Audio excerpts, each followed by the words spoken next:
준비되신 것 같아서 시작하겠습니다. 존경하는 국민 여러분, 대구 달성군 국회의원 이진숙입니다. 먼저 5.18 민주화 운동 과정에서 희생되신 분들의 명복을 빕니다. 아픔을 겪으신 분들과 유가족 여러분들께도 깊은 위로 말씀드립니다.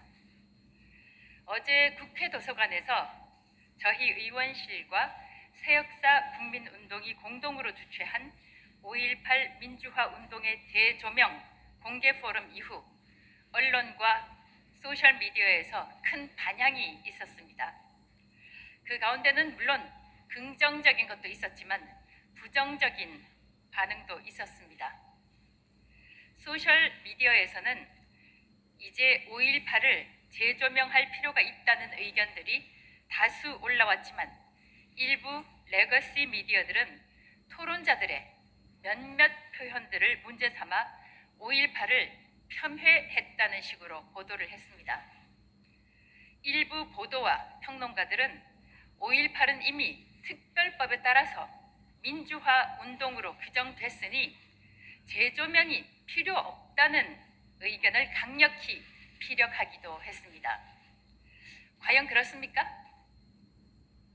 특별법으로 보호받는 사건에 대해서는 어떤 토론도 해서는 안 된다는 것입니까? 대법원에서 확정받은 사건들에 대해서도 재심을 신청해서 몇십 년 뒤에 무죄 판결을 받는 경우가 왕왕 있습니다. 새로운 증거가 발견되거나 증인이 나올 경우에 판결이 달라지는 것은 당연한 일입니다. 한 예로 납북 귀환 어부들, 간첩 누명을 쓰고 옥살이를 했던 이동근, 김호섭 씨의 경우 유족들이 재심을 신청해서 무죄 선고가 나오기도 했습니다. 5.18의 경우도 마찬가지입니다. 한동안 비밀로 묶여있던 비밀 자료들이 뒤늦게 공개되기도 하고 묻혀있던 자료가 발견되기도 합니다. 5.18이 특별법에 의해서 민주화 운동으로 규정됐으니까 더 이상 토론은 필요 없다고 주장한다면 5.18은 성역을 넘어 이미 신화가 된 것입니다. 5.18은 대한민국의 현대사입니다. 직접 현장에서 경험한 목격자들이 생존해 있고 자료들이 많이 남아있는 지금 5.18에 대한 연구가 더 활발하게 이루어져야 한다는 생각입니다. 5.18에 대한 토론이 필요한 이유가 또 있습니다. 이재명 민주당 정권은 국정과제 1호에서 5.18 광주 민주화 운동 정신 등을 헌법 전문에 수록해야 한다, 이렇게 제시를 하고 있습니다. 개헌만큼 나라의 큰일은 드물다고 할 수 있겠죠. 그런데 헌법에 넣겠다는 5.18을 토론도 해서는 안 된다는 것은 어불설성입니다.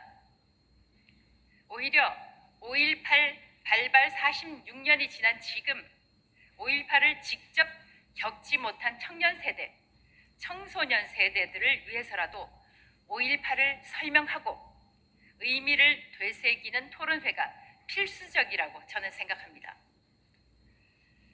어제 토론회에서 저는 분명히 밝혔습니다. 이번 토론회는 결론을 정해놓고 확인하는 자리가 아니다. 기존의 통념과 다른 주장이 나올 수도 있다. 불편한 질문이 나올 수도 있다. 그래도 학술적으로 접근하는 길은 열려 있어야 한다라고 말입니다. 그러나 학술 토론회에서 나온 발언들을 가지고 민주당은 당 차원에서 저 이진숙을 징계해야 한다, 제명해야 한다, 사퇴하라는 피켓팅을 했습니다.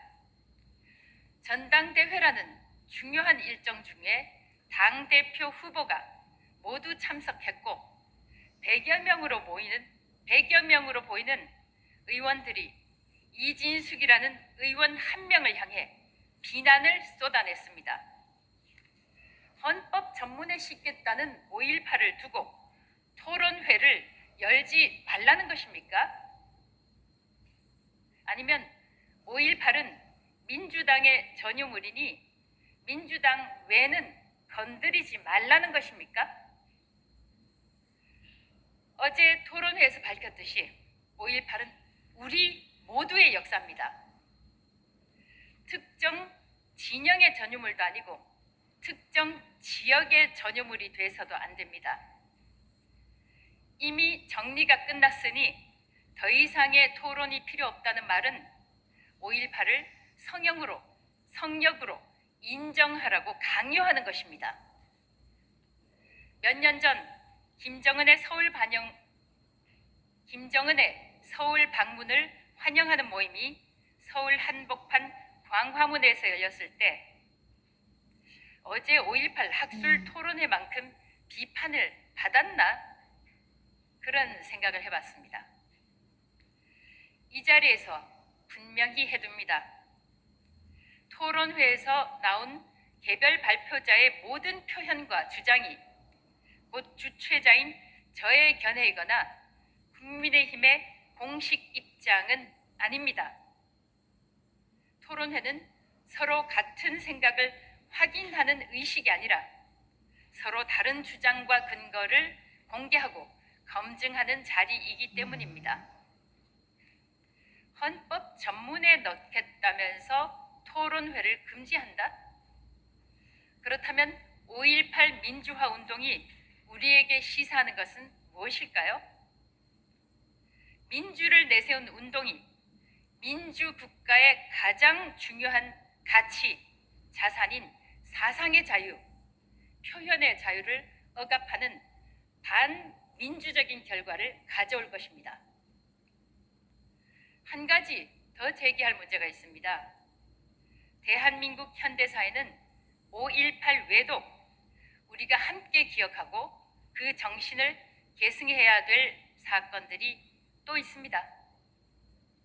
부마 민주항쟁, 4.19 혁명, 그리고 공산주의에 맞서서 대한민국을 지켜낸 6.25도 있습니다. 단순한 숫자로 서열을 매길 수는 없지만 국가의 존립과 국민의 희생이라는 측면에서 6.25가 가지는 역사적 무게는 그 무엇보다 비교하기 어렵습니다.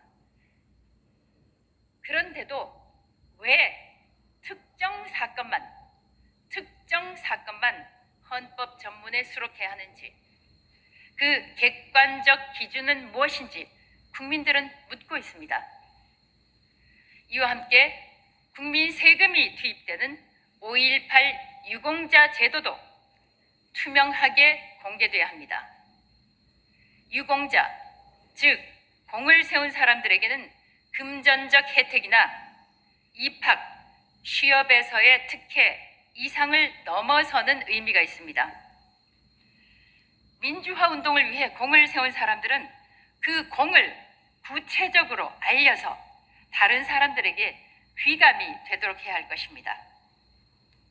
국민의 세금으로 운영되는 만큼 유공자 인정 유형별 인원과 심사 기준, 구체적인 인정 사유, 심사 절차와 연도별 지원 규모는 개인정보를 보호하는 범위 안에서 국민들이 납득할 수 있도록 공개돼야 합니다.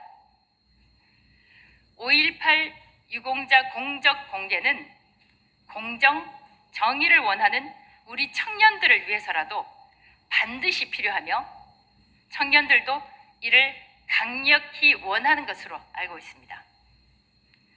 떳떳하면 명단을 공개하라는 감정적 공방을 넘어서 공적 제도의 투명성을 충족할 제도를 마련하라는 것입니다. 유공자들 역시 스스로의 명예를 위해서라도 반대하지 않을 것이라고 생각합니다.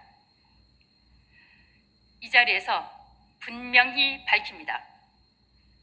어제 토론회는 아수라장, 난장판이라는 표현과 달리 2차례 정도 소란이 있었지만 수백 명 청중이 끝까지 자리를 지키며 3시간 반가량 진행이 됐습니다.